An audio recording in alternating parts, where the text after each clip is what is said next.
सभी विद्यार्थियों को नमस्कार। और जैसा कि सभी को जानकारी है, हम एक नए विषय के साथ प्रस्तुत होते हैं। वैसे ही आज हम हिंदी भाषा व व्याकरण के अंतर्गत व्यंजनों को स्वर रहित कैसे किया जाता है उसके बारे में चर्चा करेंगे। तो ज़्यादा से ज़्यादा संख्या में जुड़ें और इस अध्याय का लाभ प्राप्त करें। तो व्यंजनों को स्वर रहित करना, तो इसके नियम होते हैं। तो पहला जो नियम है वो क्या है, तो जिन वर्णों में खड़ी पाई का उपयोग होता है और वह खड़ी पाई से पहले ही पूर्ण हो जाते हैं, उन वर्णों को अगर स्वर रहित करना हो तो उनकी खड़ी पाई को जो है वो हटा दिया जाता है। हिंदी में ऐसे कुल वर्ण जो हैं 22 हैं जिनमें खड़ी पाई का उपयोग होता है। ठीक है, तो यह भी याद रखना है आपको कि हिंदी में कुल 22 वर्णों को जो है वो खड़ी पाई के माध्यम से लिखा जाता है और इन 22 वर्णों को खड़ी पाई हटाने के बाद इनको स्वर रहित किया जा सकता है। जैसे आप देख रहे हो ग, तो ग की अगर हम खड़ी पाई जो हटा दें तो वो स्वर रहित बन जाता है ना। और जैसे ख है, तो ख की अगर खड़ी पाई हटा दें तो वो भी क्या है, स्वर रहित हो जाता है।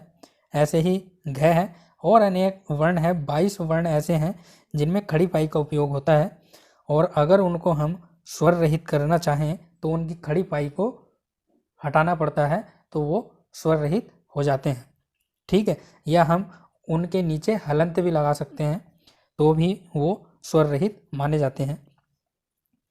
फिर जो है दूसरा नियम क्या है, तो वह वर्ण जो खड़ी पाई को पार कर पूरे होते हैं या पूरा होते हैं, है ना, तो जो खड़ी पाई है उसको लांघ जाते हैं ऐसे वर्ण। अगर उन वर्णों को स्वर रहित करना हो तो उनके उस भाग को आधा हटा दिया जाता है। किस भाग को? जो खड़ी पाई को पार कर देते हैं, उस पार हुए भाग को आधा हटा दिया जाता है, तो वो भी क्या है, स्वर रहित हो जाते हैं।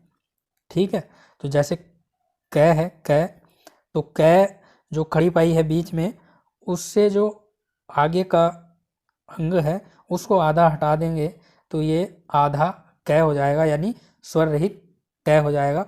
और ऐसे ही फ है, तो फ का हम खड़ी पाई से अगला भाग आधा हटाएंगे तो वो भी क्या है, स्वर रहित हो जाएगा।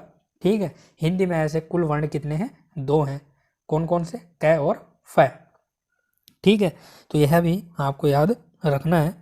ठीक है, तो वह वर्ण जो खड़ी पाई को पार कर पूरा होते हैं, अगर उन वर्णों को हम स्वर रहित करना चाहें तो क्या करना पड़ता है, जो खड़ी पाई के पार जो अंग होता है उन वर्णों का, उस अंग को जो है वो आधा हटा दिया जाता है, उस आधे भाग को हटा दिया जाता है, तो वो क्या है, स्वर रहित हो जाते हैं। ठीक है, अगर प्रश्न आए कि जो हिंदी में ऐसे कुल वर्ण कितने हैं जो खड़ी पाई को पार कर पूरा होते हैं, तो कितने? 2 हैं। कौन कौन से? क और फ। ठीक है, तो ये छोटे छोटे बिंदु हैं मगर बहुत ही महत्वपूर्ण है परीक्षा की दृष्टि से और सामान्य दृष्टि से भी महत्वपूर्ण है, हमको पता होना चाहिए, है ना। ठीक है, तो ये 2 नियम आपको याद रखने हैं और अगले बिंदु में चलते हैं और देखते हैं अगला बिंदु कौन सा है। फिर है नियम 3, है ना। तो वह वर्ण जिनमें खड़ी पाई का उपयोग नहीं होता, वह वर्ण जिनमें खड़ी पाई का उपयोग नहीं होता, उनकी संख्या 9 होती है। यानी हिंदी में जिन वर्णों में खड़ी पाई का उपयोग नहीं होता, ऐसे कितने वर्ण हैं? तो कुल 9 वर्ण हैं। ये 9 वर्ण आपके सामने लिखे हुए हैं। अंग, छ, ट, ठ, ड़, ढ, द और र है। इनमें र को छोड़कर सभी वर्ण क्या हैं, गोल वर्ण के नाम से जाने जाते हैं। इनको स्वर रहित करने के लिए इनके नीचे जो है वो हलंत लगाते हैं। ठीक है, क्योंकि इनमें ना तो खड़ी पाई का उपयोग है और ना ही ये खड़ी पाई को लांघ कर पूरा हो रहे हैं, है ना।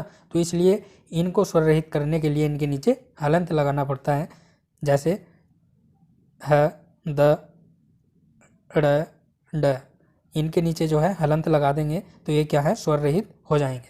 ठीक है, अगर हमें रै वर्ण को स्वर रहित करना हो तो इसको शिरोरेखा के ऊपर लगाते हैं, जैसे कर्ज, वर्ण, सर्म आदि। ठीक है, तो ये जो ऊपर रै लगा हुआ है ये क्या है, स्वर रहित है।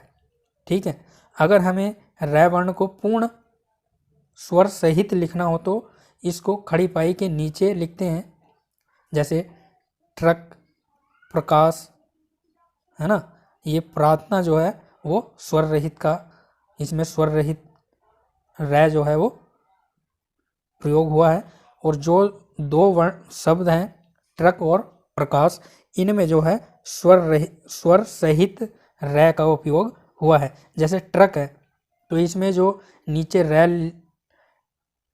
रै लगा हुआ है यानी ट स्वर रहित है और फिर रै जो है स्वर सहित इसमें लगा हुआ है, तो ट्रक, प्रकाश।